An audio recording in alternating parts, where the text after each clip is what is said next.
I called my boyfriend a disgusting pig for knowing so much about his sister's bodies, and he kicked me out of his house. We had been dating for a year. He has 3 younger siblings that he takes care of since he escaped from home because his parents were abusive alcoholics. When he was 18, he got custody of all of them. He is a hard-working guy, and from what I've seen, neither he nor his siblings have ever lacked anything. They have everything they need, and as far as I know, they have never gone to bed hungry because of him. One of the reasons I fell in love with him was because of his protective side, especially with his siblings. I won't go into all the details of how they organize themselves, but when I say he takes care of everything, he takes care of everything. From grocery shopping to helping with homework, he does it all. He's been like a father and mother at the same time, and he even finished his studies. The youngest brother even calls him dad. Their parents are the definition of a total disaster. To this day, they don't even know if they're still alive, and they have no other family. It's just the 4 of them, the only ones left in the whole family. But before I start, I'd like to invite you to see part 2 and the finale on my Anna Reddit channel. The link is also in the profile. Last night I slept at his house, and this morning, around 6, his 12-year-old sister came into the kitchen crying inconsolably. She had woken up with blood in her underwear and was very scared. She had gotten her period for the first time. My boyfriend managed to calm her down and explain to her that everything was fine, that it was something normal, and that nothing was wrong.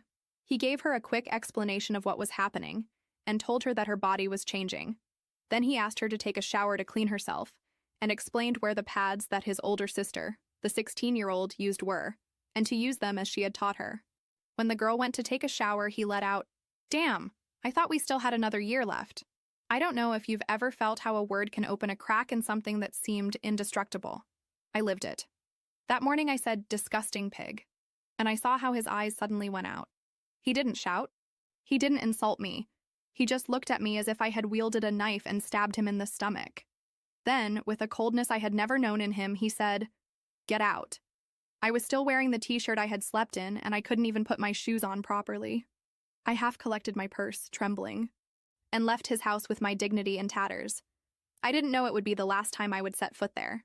At first, I told myself that he had overreacted, that he was sensitive about his sister, that he needed space. But hours passed and then days, and I didn't receive a message or a call. He blocked everything. WhatsApp, Instagram, even the email disappeared from my life, as if I were a threat. I kept telling myself that I didn't mean it, that it was an impulse, that I made a mistake. But deep down, I knew it wasn't just a word. It was a betrayal. I accused him, even if it was for 1 second, of something unforgivable. And he knew it. And his siblings, too. One Tuesday afternoon, while I was trying to concentrate on work in a life insurance office in Malaga, a colleague, Antonio, the only one who knew everything, approached me and said in a low voice, "Your guy has asked for a leave of absence. He said he needed time." Time? Why? Is he okay? I asked without thinking. But I already knew the answer. I don't know. He seemed broken, as if everything had come crashing down on him. That night, I couldn't sleep.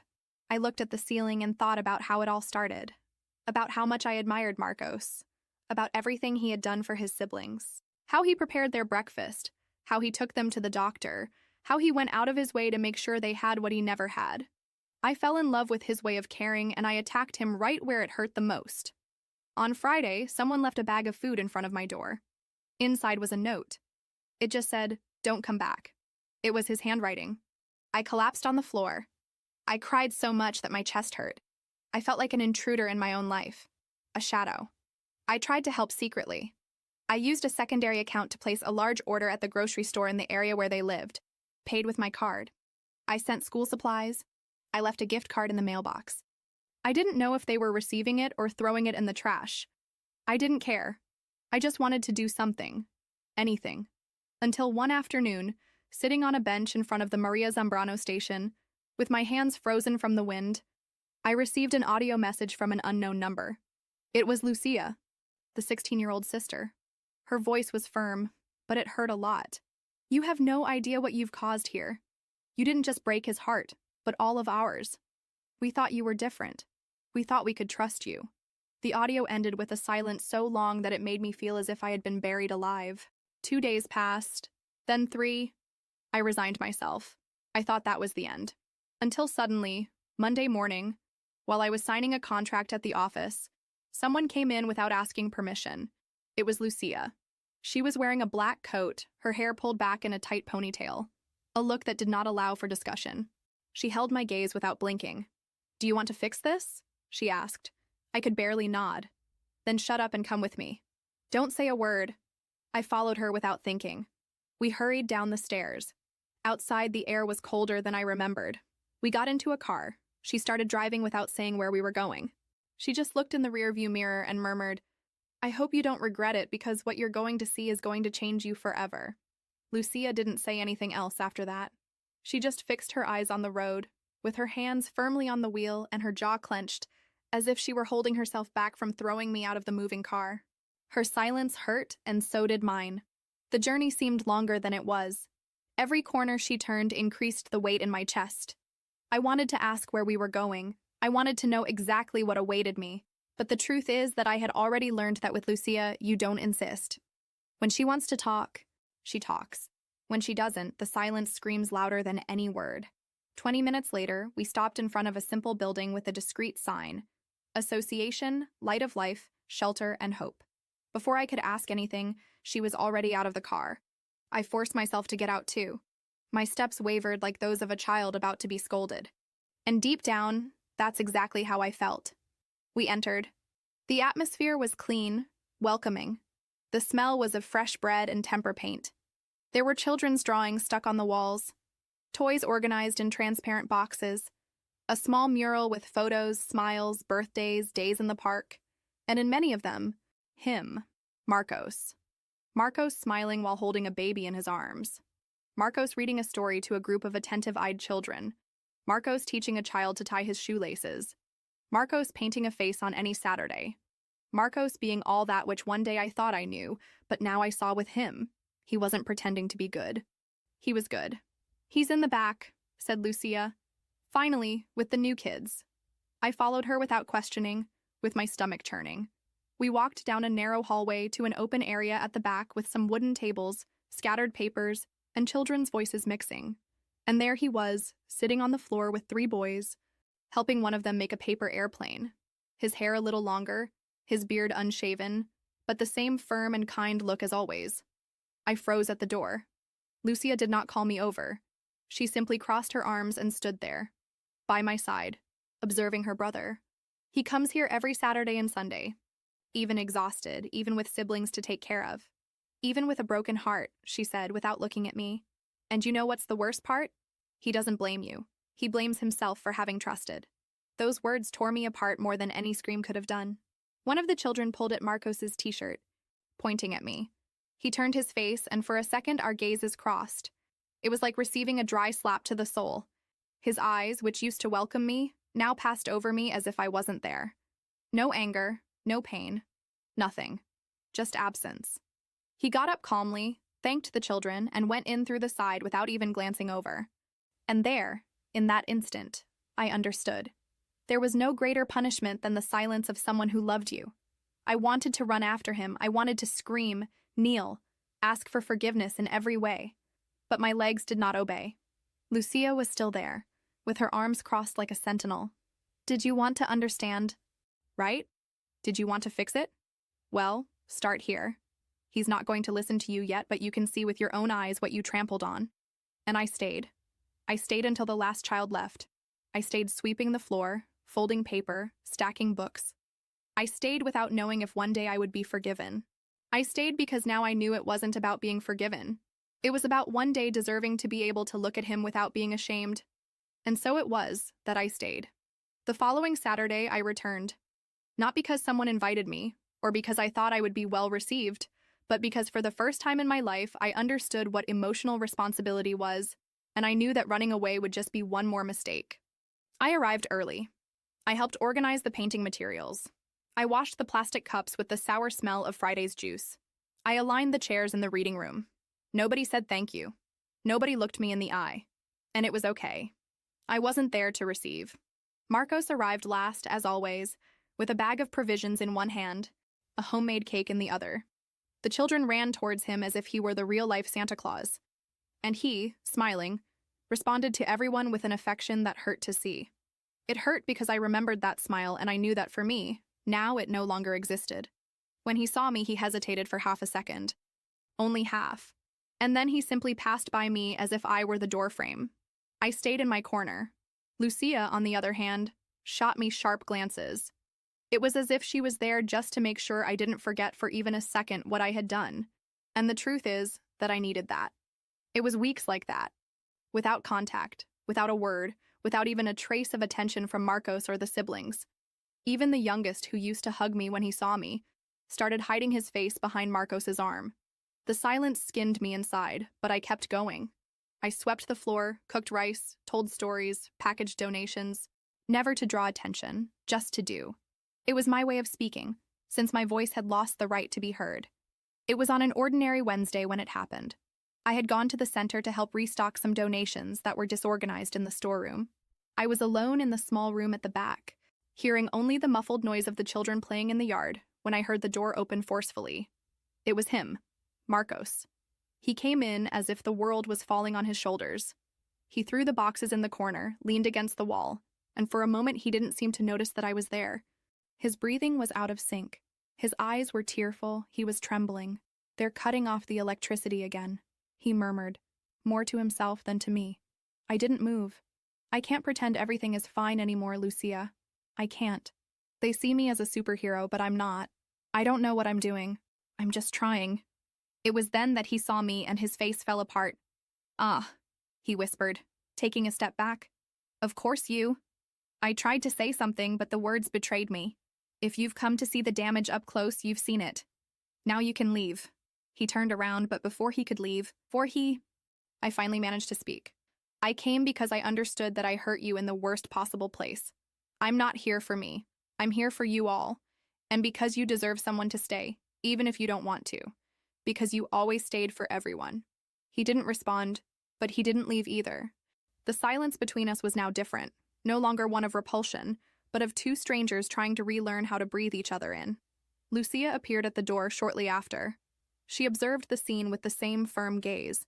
"He doesn't need forgiveness. He needs peace. If you're going to take that away from him too, you'd better leave now." I just nodded and stayed more than ever, because now I saw that he was broken inside and yet still trying to keep everyone else whole. And that made me love him more than I ever had. And maybe that's why it hurt so much. When he called me to talk, it wasn't a warm invitation or a friendly gesture. It was just a note left in the donations cupboard with his "Today after dinner, back room." My heart almost jumped out of my mouth when I read it. My hands sweated, my throat dried up. I waited all day with a tight stomach. When the clock struck 7 p.m., I was already sitting in the empty room, waiting, not knowing what to say or if I would even have the right to say anything. He entered unhurriedly, closed the door carefully, and remained standing, leaning against the wall, looking at me. There was no anger in his eyes, but there was no tenderness either, only tiredness. A tiredness that came from the soul. "You wanted to talk? Now you have the opportunity. But after this, we continue with the rules of discretion, respect, and distance," he said firmly. "I don't even know where to start," I confessed, huddled in that chair, feeling small. "Then start from the most honest point," he replied. "Why did you call me a pig?" The air disappeared from my lungs. I didn't think. It was instinctive, it was idiotic, it was cruel, and it was unforgivable. I was scared by the situation, by the blood, by the responsibility, and instead of reacting with empathy, I attacked. "Attacked?" he repeated with a bitter half-smile. "And it wasn't just me, it was everything I am." He took 2 steps closer. "Do you know what it means to be called a disgusting pig while you're helping your 12-year-old sister who woke up crying because she thought she was dying? Do you know what it's like to spend your entire life hearing that you're useless, a monster, garbage, and after years of fighting to rebuild yourself? To hear that from someone you love?" I cried silently, but he didn't stop. "I'm not a father. Legally, I'm nothing. But it was me who cleaned up every vomit, who cried silently in the bathroom while doing accounts to see if there would be enough to buy rice. It was me who knelt in the bathroom with her that morning. And you soiled everything with a word." He sat in the chair across from mine, his gaze still firm, but with cracked edges. "I didn't hate you. I can't. But I feared you. I was afraid that if you were capable of seeing me like that in such a fragile moment, maybe you've always seen me that way. As a strange, indecent man who cares too much, who gets too involved, who isn't normal." "No," I finally choked out. No, Marcos. I never saw you like that. Never. That was fear, yes, but not of you. It was fear of my own inability to measure up to everything you carry. I felt small, useless, and instead of owning up to that, I attacked you. I destroyed what you protected most, your honor. He lowered his eyes for a moment. And that's why I'm here. Because you recognized that. He said quietly. I'm not here to forgive you. I still can't. But I'm here to listen. Because even broken, I still believe that people change. And sometimes the one who hurts can also repair. Not in the way they want, but in the way they can. In that instant, I knew. He hadn't opened the door. He had just unlocked a crack. It was the beginning. The first crack in that wall of pain that I myself had helped to build.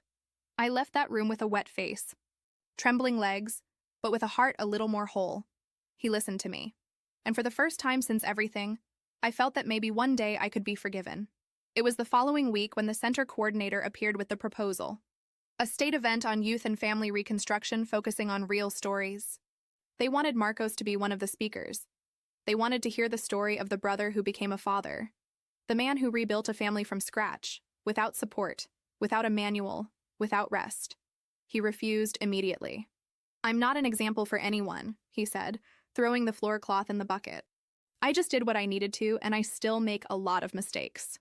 But Lucia, with the firmness she inherited from him, was clear. That's precisely why, Marcos. Because you're not a propaganda character. You're real. And the world needs to hear real stories. We need them to know that you exist. He hesitated. In the days that followed, I saw the conflict on his face between the desire to hide and the impulse to protect what he had built. I didn't say anything. I just stayed close. I offered help with the slides, with the structure of the talk, with the review of the points. He accepted reluctantly, but he accepted. I was still a shadow on the margin, but a present and silent shadow. The day of the event, the tension was visible. The room was full of educators, social workers, students. There was a table on the stage, a microphone, a huge screen at the back with his name, Marcos Sanz, the strength of one who chose to stay. He went up on stage with slow steps. Simple shirt, hair pulled back, timid applause. He took a deep breath, grabbed the microphone, opened the first sentence, and froze. Literally. He went mute. His eyes roamed the audience without focus. His hands were trembling, his throat closed. The coordinator, sitting in the front row, leaned forward in concern. The tension spread like smoke. I didn't think, I just stood up. Excuse me, I said with a trembling voice but firm enough. I went up on stage under the confused gaze of everyone, including him. I gently took the microphone from Marcos's hand, but not to replace him, to protect him. Excuse the interruption. I know I'm not who you came to listen to, but if you allow me, I want to talk about this man here. He tried to protest, but I had already begun. My name is, well, it doesn't matter. What matters is that I lived with this man, and I saw with my own eyes, making the impossible seem routine. He didn't raise siblings. He raised strong, aware, upright human beings. He created the kind of family that many who were born into structured families could never build. The audience went silent. I've seen him wake up at 5 a.m. to prepare lunchboxes. I've seen him spend the night helping with homework. I've seen him do 3 different jobs so that dignity would never be lacking in the house where he lived. I've seen him console a crying sister who didn't understand what it was to be a woman, and he did it with more respect, care, and love than many mothers out there. My voice failed, but I continued. I know he doesn't feel up to this stage, but maybe because men like him have never been called to be here.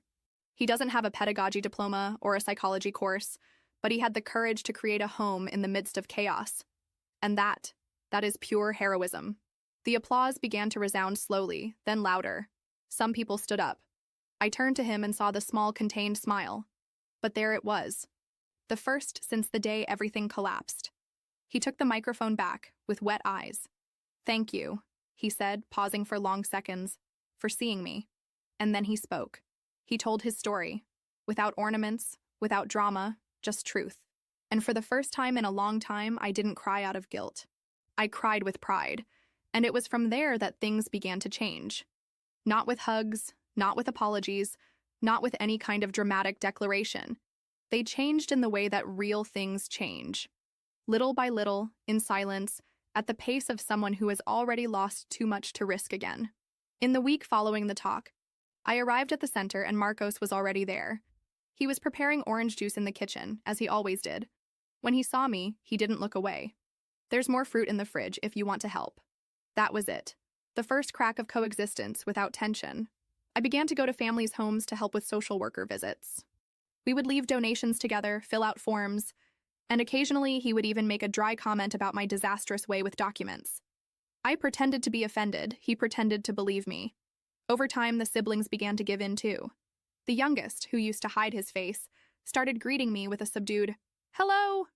Lucia was still tough. She always was. But one day, seeing me cleaning paint off the floor after art class, "You just missed a corner there," and she handed me a cloth. It may seem small, but I almost cried. I began to be part of the conversations, of the contained laughter, of the shared glances, no longer as a girlfriend. No longer as someone who belonged to that home, but as someone who chose to remain out of respect, even after the ruin. And Marcos?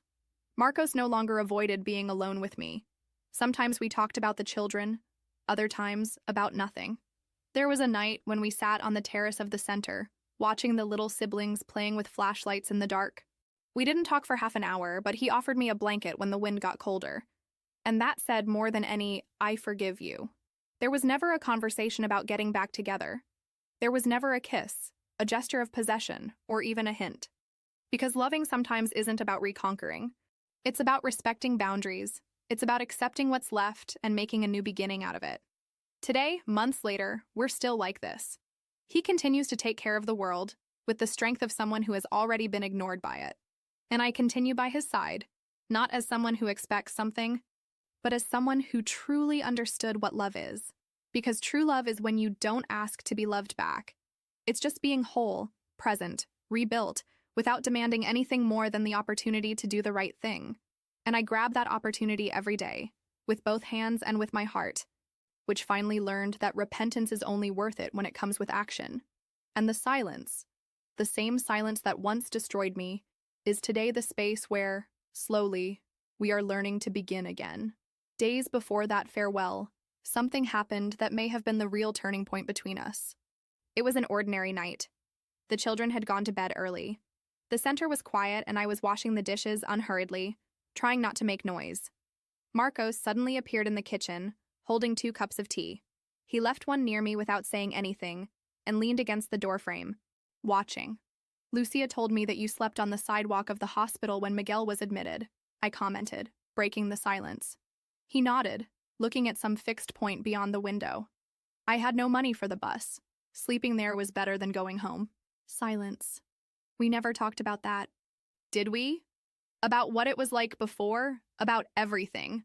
I continued cautiously. "There's not much to talk about," he replied, taking a sip of tea. "It was a war. Only nobody called it a war. They called it home." I turned to him, hoping he would say more. And to my surprise, he did. Once, when I was about 10 years old, I woke up in the middle of the night to the sound of bottles breaking. I hid under the kitchen table and stayed there for hours. My parents were hitting each other, hurting each other, screaming. My mother said she'd rather die than continue living with us. And my father said she was only alive because no one bothered to kill her. The words came out firm, but his eyes were distant. I remember that night I promised myself that no one else would live what I lived, that my siblings would fear the dark because of bad movies, not because of what they heard at home, that they would wake up to the smell of coffee and not vomit, that they would grow up knowing what it is to be loved, even if it was just by me. Just by me. I approached with almost reverent care. I didn't say anything, just sat in the chair next to him and waited. When you said that word, it was as if my mother had come back, you know? That look, that dirty accusation. For a moment I didn't see you, I saw her. And I panicked inside. I swallowed. Marcos, I have no words that can erase that. But if I could give my silence, my listening, my presence as a request for forgiveness every day, I would do it for the rest of my life. He looked at me, this time for real. "I don't know if I'm going to be able to forgive you. I really don't know, but I don't feel anger anymore, and that's already a lot." I nodded with a lump in my throat. It's everything to me. And in that instant, we weren't ex-lovers. or victims of a poorly told story. We were just two survivors of different versions of abandonment, trying, in the way we could, to build something from the pieces. Not everything that breaks becomes trash. Sometimes it becomes shelter. The following week was lighter. There was something in the air, not a declared joy, but a less tense stillness. As if everyone around was breathing a little better. As if the siblings, the children at the center, and even I had finally found a rhythm. On Friday, Lucia sent me a text. Saturday 3 p.m. chocolate cake and blue balloons. Don't be late. I read and reread, trying to understand if that was what it seemed to be. It was Miguel's birthday, the youngest, the smart Alec, the same one who spent months without looking at me, without even accepting a candy from my hand. I arrived early, as always. I helped with the decorations, cut the napkins, organized the juices. But this time there was something different. No one asked me to do it. I was simply included. The children were euphoric, running with colorful hats. Lucia organized everything with her military efficiency disguised as coldness. Marcos took care of the improvised barbecue, laughing at something a volunteer said. And I just observed, trying to absorb every detail. When they called everyone to sing happy birthday, I sat in a corner. It was his party, his family, and I still didn't know if I was part of that. It was then that Miguel saw me. He stopped in the middle of the circle, and with the naturalness that only a child can have, he pointed at me and said, "You stay here too. You always help inflate the balloons." I got up slowly, not knowing where to put my hands. When I got close to the cake, Marcos took a step to the side. He created space, small but clear. We sang happy birthday together. It came out off-key, animated, sincere. And me there, among them, almost feeling part of it again. When they started distributing the portions of cake, Lucia came in my direction. For a moment, I thought she was going to ask me to give something to someone. But no. She extended a plate with a generous portion. "No nuts. I know you don't like them," she said without looking at me. It was just that. And it was everything. I sat on the same bench as before, in the corner of the garden, savoring that cake with more care than any dessert in my life. And then, as if it were the most natural thing in the world, Marcos came and sat next to me. "How was work this week?" he asked with his eyes fixed on the children. I smiled. "Exhausting. The insurance company changed the system and no one knows how to use it yet. It's like teaching a horse to use a spreadsheet." He laughed. A short, discreet laugh, but real. "You'll manage. You always learn, even if it's by force." We talked for 20 minutes, about things like traffic, natural juice recipes, the last movie he saw with his siblings. Nothing about the past, no mention of the mistake, no jab. Just two adults sitting on a bench at a community center exchanging words like planting seeds. Without haste, without guarantee of harvest, but with the certainty that the soil was now less arid. And I understood. Peace doesn't enter with a speech. It slips through the cracks. And that day, for the first time, the window was ajar. 2 weeks after that party, Marcos called me to talk. It was after a quiet late afternoon, with the children painting posters and Lucia cleaning brushes, with a face that said she didn't hate me so much anymore. We sat in the dining room, just the two of us. He didn't beat around the bush. They called me yesterday. An NGO from another city. Fixed job, contract, big house with structure for children, free psychological support for the siblings, decent salary, and peace. The word was suspended in the air. Peace. "It sounds great," I said, trying to keep my voice steady. "Yes, but it's far away." I waited for him to say more, but he didn't.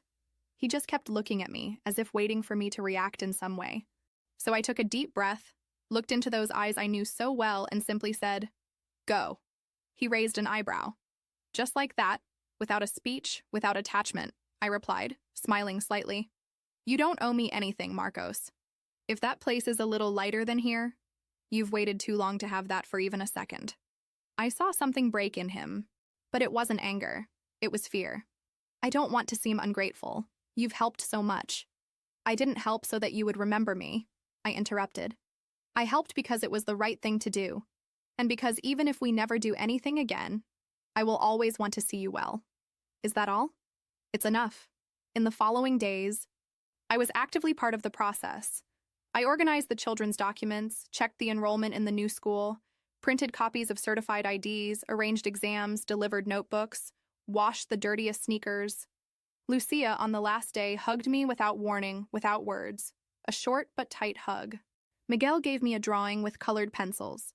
Me, him, one giant cake. He wrote, "Thank you for always staying close," with crooked but firm letters. And then came the morning. The van was parked in front of the center, with the luggage already stored. Marcos was talking to the driver while the siblings ran around, nervous and excited. I was at the door with a box in my arms. The last documents, the last snacks, the last recommendations. He came towards me slowly. "Will you stay?" I nodded. "Someone has to keep the paperwork in order and teach the next volunteer not to fry the rice." He laughed for real. We stayed silent for a while. The morning breeze was gentle, almost sad. "Thank you for having stayed, even when you couldn't stay with me," he said, with his eyes fixed on mine. I smiled. A tear fell, but it wasn't of pain. It was of relief. "Thank you for having let me go, even when you could have hated me." He touched my shoulder, squeezed it gently, and got into the van. I stood there until the car turned the corner and disappeared. I didn't cry anymore. I didn't throw myself on the ground. I just breathed. Because sometimes the greatest form of love is not fighting to stay together. It's helping who you love to leave lightly. And when I turned to go in, I saw the children's mural in the hallway. Among the photos, one of Marcos, Miguel, and Lucia with a handmade sign that said, "Choosing to stay is the most beautiful part of love." And I chose to stay whole, rebuilt, at peace. Did you like the story?